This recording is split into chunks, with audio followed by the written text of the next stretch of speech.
পিলখানা হত্যাকাণ্ড কমিশনের প্রধান এবং সাবেক ডিজি বিডিআর মেজর জেনারেল অবসরপ্রাপ্ত ALM ফজলুর রহমান সম্প্রতি এক পোস্টে বলেন, যদি ভারত পাকিস্তান আক্রমণ করে তাহলে বাংলাদেশের উচিত হবে চীনের সহায়তায় উত্তর পূর্ব ভারতের 7 রাজ্য দখল করে নেয়া। তার এই বক্তব্য নিয়ে ইতোমধ্যেই দেশের মধ্যে ছাড়াও ভারত এবং পাকিস্তানে ব্যাপক আলোচনা সমালোচনা হয়। বিডিআর হত্যাকাণ্ডের ঘটনায় গঠিত জাতীয় স্বাধীন তদন্ত কমিশনের প্রধান মেজর জেনারেল অবসরপ্রাপ্ত ALM ফজলুর রহমানের মন্তব্যকে তার ব্যক্তিগত বলে জানায় পররাষ্ট্র মন্ত্রণালয়। ওই বক্তব্য বাংলাদেশ সরকার সমর্থন করে না।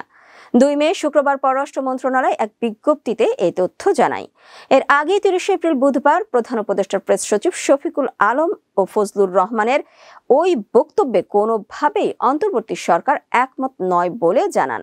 প্রেস সচিব বলেন, বাংলাদেশ সব দেশের সার্বভৌমত্ব স্বাধীনতাকে সম্মান করে, কিন্তু তারপরও এ পোস্ট নিয়ে প্রথম সারির ভারতীয় সকল প্রিন্ট মিডিয়া ও ইলেকট্রনিক মিডিয়ায় প্রতিবেদন ও টক শো প্রচারিত হয় এবং ভারতীয় মিডিয়া প্রবল প্রতিক্রিয়া ও উদ্বেগ প্রকাশ করে। একই সাথে পাকিস্তান এই বক্তব্যকে সমর্থন করে গণমাধ্যমে নানা প্রতিবেদন প্রকাশ করে। এর প্রেক্ষিতে মেজর জেনারেল অবসরপ্রাপ্ত ফজলুর রহমান 2 মে শুক্রবার তার বক্তব্যের একটি ব্যাখ্যা ফেসবুকে পোস্ট করেছেন। তিনি তার ফেসবুক পোস্টে লিখেন, ভারত পাকিস্তান আক্রমণ করলে বাংলাদেশের উচিত হবে উত্তর পূর্ব ভারতের 7 রাজ্য দখল করে নেয়া। এ ব্যাপারে চীনের সাথে যৌথ সামরিক ব্যবস্থা নিয়ে আলোচনা শুরু করা প্রয়োজন বলে মনে করি।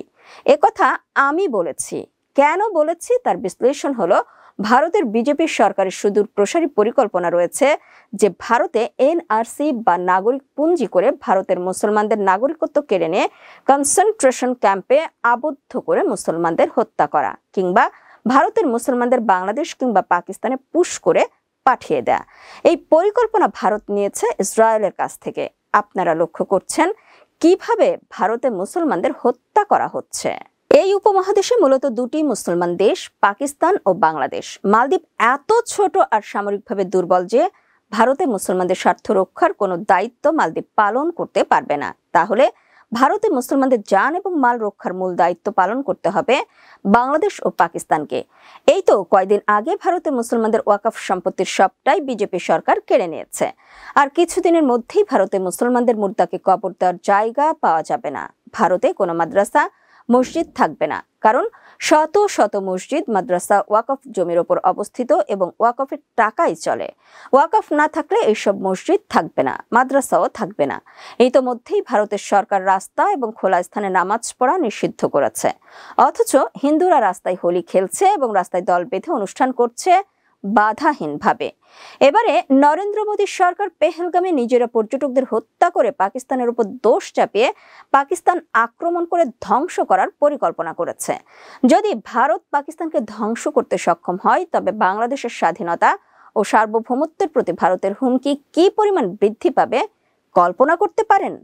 তাই পাকিস্তানকে সামরিকভাবে রক্ষা করা এখন আমাদের অস্তিত্বের জন্য অপরিহার্য হয়ে পড়েছে।